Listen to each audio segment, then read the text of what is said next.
Welcome to A Better HR Business, the podcast that looks at how HR consultants and HR tech firms grow their businesses and how they help their employers to get the best out of their people. Remember, for show notes and downloads, go to www.getmorehrclients.com/podcast. That's getmorehrclients.com/podcast. Okay, let's get started. Hello, thanks for joining me again. Nice to have you along. Today I'm talking about a really hot topic. Ever since the pandemic and the talk of the Great Resignation, all this sort of stuff, HR professionals wanting to go out on their own and launch their own consulting business. And so when I talk about HR, it could include anything from generalist HR consulting, recruitment, selection processes, employee engagement, training, learning and development, employment law, diversity and inclusion, all of these facets of the HR sphere, if you like. So today I want to share with you the 6 steps that you can use to guide you as you think about how to start your own HR consulting business. Now, before we start, 2 things. Definitely download the free summary of this episode, which is how to start an HR consulting business. So check the show notes for the link and you can get the PDF there and more resources. So you don't have to worry about taking notes and all that kind of stuff. And then secondly, check out my online course, which in a burst of wild creativity I named How to Start an HR Consulting Business online course. The link to that is in the show notes, or you can visit the website, which is getmorehrclients.com. So go and check that out. Remember to get the free summary of this episode and also check out the online course. All right, so let's get into it. How do you set up an HR consulting business? And as I mentioned, there are 6 steps to follow when starting your own HR business. So we're going to work through these 6 things. Find your why, determine your preferred style of business. 2, set up a lean startup HR consultancy business plan and decide on the legal structure. 3, plan your cash flow because there will be an initial dip. 4, start building a network now. 5, develop a lean startup sales and marketing plan for your HR consulting business. And 6, start building your online presence now. So let's get into the first one, the find your why, determine your preferred style of business. Now, of course, unless you've been living under a rock, you will have seen Simon Sinek's epic speech, which seemingly coined the phrase find your why. Now, before you embark on your entrepreneurial journey, it's important to pause and reflect on what you want and how you want to achieve it as you ponder starting this HR consulting business. So are you looking to build an asset that you can one day sell off, or are you aiming for more of a freelance lifestyle to create a new career path that's a little bit different from your corporate life? Will you be working towards a highly systemized, highly leveraged business that will expand rapidly and lead to a franchise business model? Instead, are you looking to pay the bills and just keep the lights on while you work on an exciting new HR tech product or an information product on the side?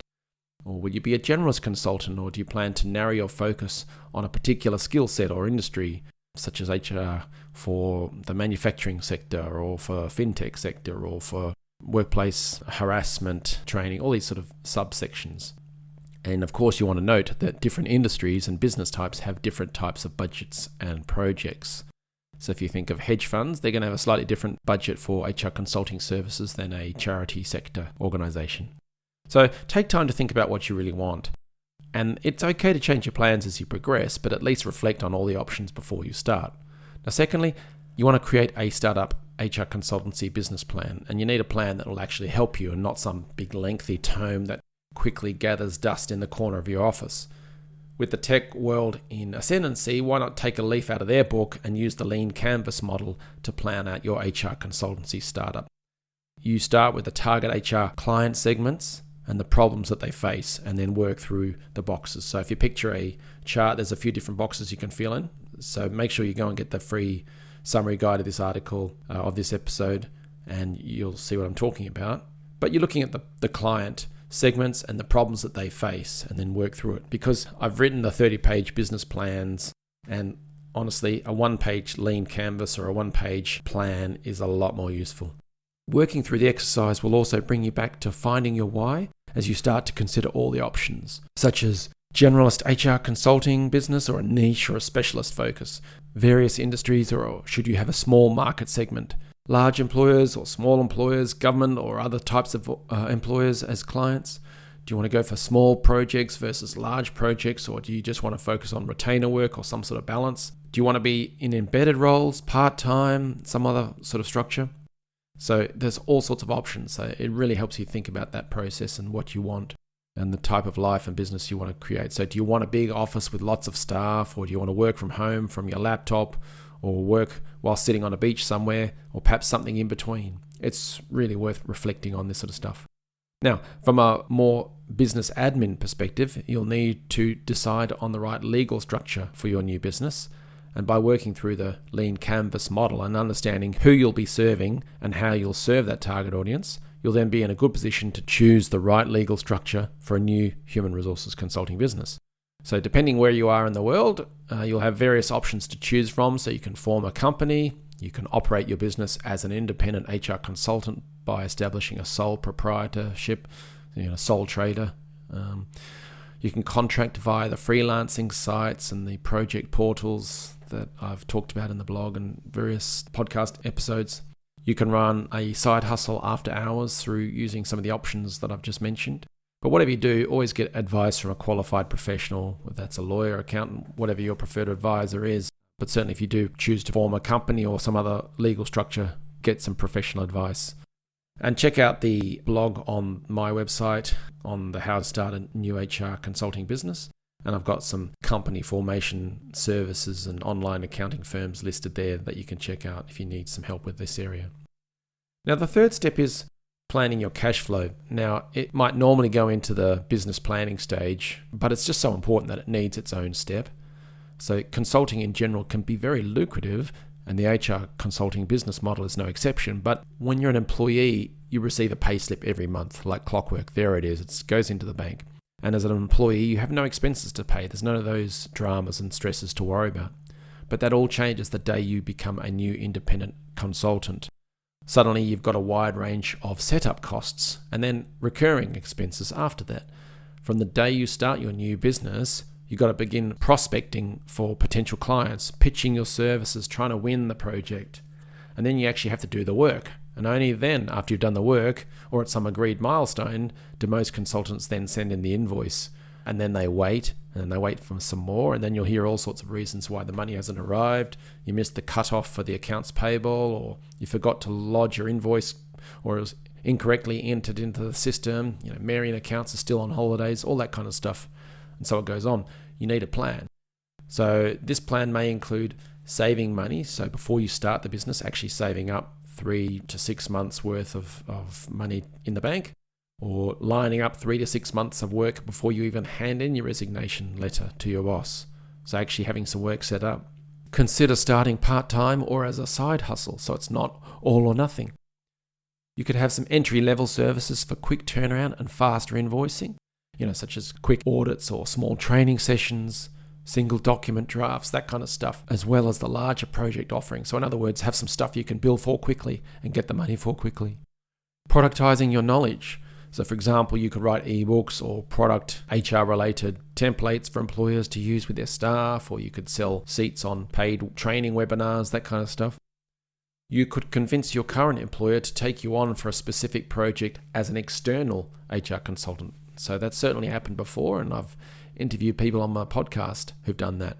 In other words, you're leaving your boss, but you then get work from them as a consultant. I mean, obviously that's the ideal situation. You've got the cash flow coming in, you've got guaranteed work, they know and trust you. That's a great way to do things. There are a few different ideas, but absolutely you need to think about the money before you take the leap. Step 4, start building a network now. Knowing that there will be an initial dip in your income and that it will take time to receive your first payments, you need to start building your referral network before you even launch, or as soon as you can after launch. I was just thinking back to a recent interview I did with a co-founder of Clinch, which is a successful HR company, and I learned that 90% of their clients came from referrals.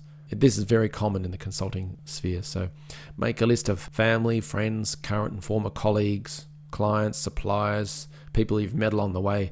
Obviously, look at your list of LinkedIn connections too, and get them back in touch with people and just reconnect. Tell them about your plans and just ask for their help. Ask them to keep you in mind. So step 5 is develop a lean startup sales and marketing plan. So networking and building an audience aside, now it's the time to actually develop a marketing plan for your business. And there are many, many marketing channels to choose from in order to find new clients as you launch. And these can include SEO, so that's search engine optimization, that's getting found in Google's organic search results.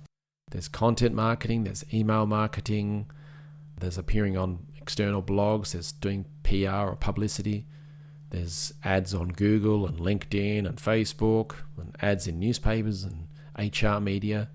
There's business partnerships, so partnering with other companies. There's good old-fashioned business development, going out knocking on doors, all of these things.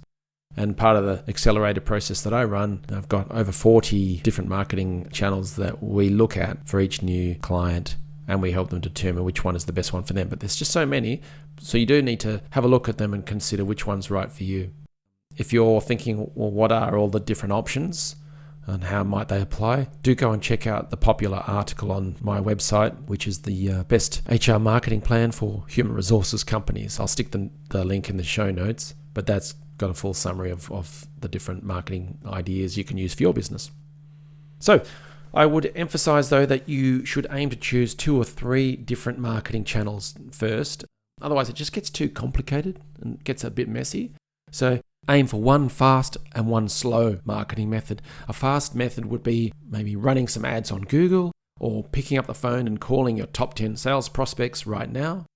A slow method would be writing blog articles or commenting on social media. Now, slow methods are like a snowball. They're very small when they begin, but they gradually build momentum. They increase in size until they can take over from the fast paid stuff, or at least supplement that, or make your costs for acquiring new clients more manageable. But I would recommend trying to have one fast and one slow at the same time. And the last step in the process is step 6, which is build your online presence now. So people say, well, should I wait until I'm actually ready to start their business before building an online presence? And I'm reminded of an old proverb: the best time to plant a tree was 20 years ago. The second best time is now. So if I was starting over again, I wouldn't wait. I would start developing my online presence as soon as I thought I was likely to launch my own business in the future. I would adjust my LinkedIn profile to reflect my area of expertise. I'd start sharing more profile building content on LinkedIn or elsewhere. I'd probably start a website or blog, set up a newsletter emailing list.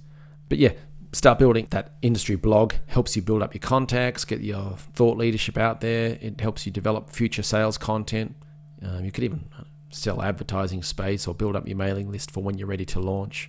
But the idea is you do it now rather than when you need it, because it's a lot more difficult to start something that's a little bit perhaps slower right as you launch when you need the clients.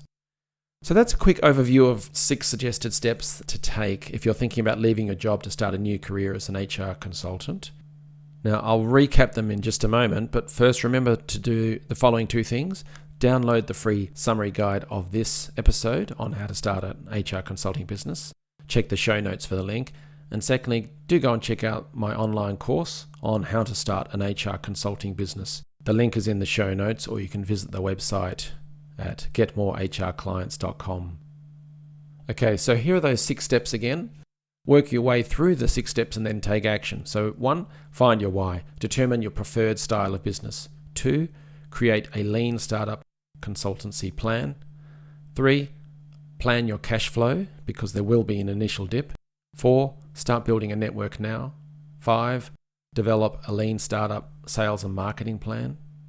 And 6, start building your online presence now. So go download the free guide, check out the online course, and thanks for joining me today. I will see you next time. Thanks for joining us today on A Better HR Business, the podcast that explores the world of HR consulting and HR tech businesses. For show notes and downloads, go to www.getmorehrclients.com/podcast. That's getmorehrclients.com/podcast. Remember to subscribe and share the show with any friends who are busy growing a HR business. Thanks, and see you next time.